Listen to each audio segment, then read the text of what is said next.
तो राजस्थान की धरती पर एक ऐसा मंदिर है, एक ऐसी जगह जहां आस्था और चमत्कार कह सकते हैं एक दूसरे से मिलते हैं। और कमाल की बात यह है कि इसकी वास्तुकला में ही एक गहरा एक आध्यात्मिक राज छिपा है। जी हां, आज हम बात करने वाले हैं खाटू श्याम मंदिर की और समझने की कोशिश करेंगे इसकी उन 13 सीढ़ियों के पीछे का रहस्य। यहाँ भक्तों की जो आस्था है ना, वो सच में बहुत गहरी है। इसका अंदाजा बस एक भक्त के इन शब्दों से लग जाता है।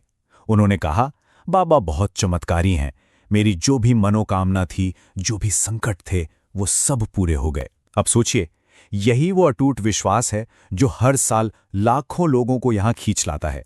तो ये पवित्र स्थल है राजस्थान के सीकर जिले की खाटू नगरी में।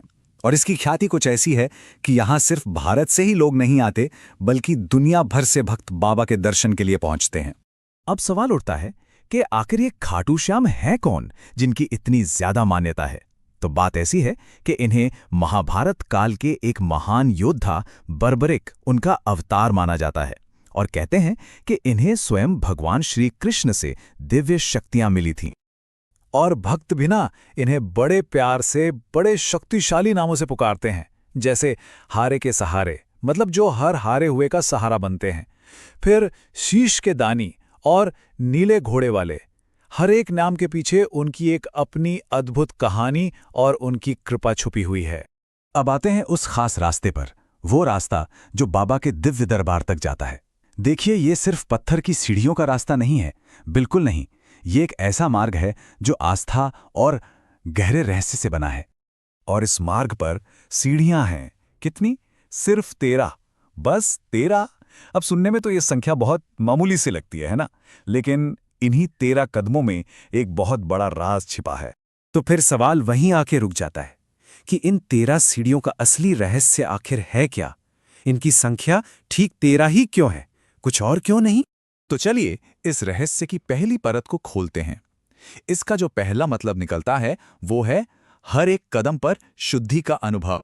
देखिए, मान्यता यह है कि जब कोई भक्त एक एक सीढ़ी चढ़ता है और मन से जय श्री श्याम का जाप करता जाता है, तो उसके जीवन के पाप और कष्ट धीरे धीरे अपने आप मिटने लगते हैं। मतलब हर कदम के साथ आत्मा का जो बोझ है वो हल्का होता चला जाता है। पर रुकिए, ये तो सिर्फ पहला मतलब था।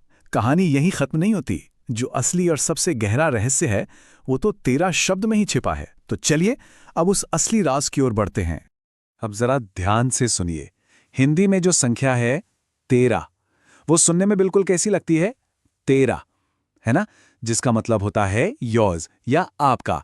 और बस इसी एक शब्द के खेल में इसका पूरा का पूरा आध्यात्मिक संदेश छुपा है। कमाल है ना?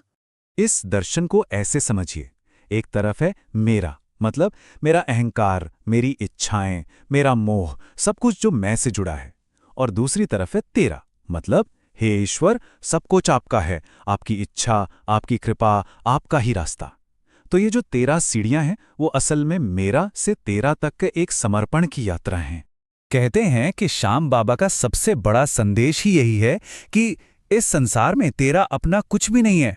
जो कुछ भी है वो सब मेरा दिया हुआ है। ये अहंकार को छोड़कर ईश्वर को पूरी तरह से खुद को सौंप देने का संदेश है। और फिर जब कोई भक्त शुद्धि और इस गहरे समर्पण की यात्रा को पूरा कर लेता है तो उसे एक ऐसी अनुभूति होती है, एक ऐसा एहसास होता है जिसे सच में शब्दों में बयां करना लगभग नामुमकिन है। उससे क्या मिलता है? अद्भुत, अकल्पनीय आनंद, एक ऐसी शांति, एक ऐसी खुशी जिसकी शायद कभी कल्पना भी ना की हो। और यही इन 6 सीढ़ियों के रहस्य को समझकर उस पर चलने का असली फल है। तो अंत में एक सवाल जो सोचने पर मजबूर करता है कि क्या आस्था की हर बड़ी से बड़ी यात्रा, चाहे वो कोई भी हो, उसकी शुरुआत असल में कुछ ऐसे ही सरल कदमों से होती है?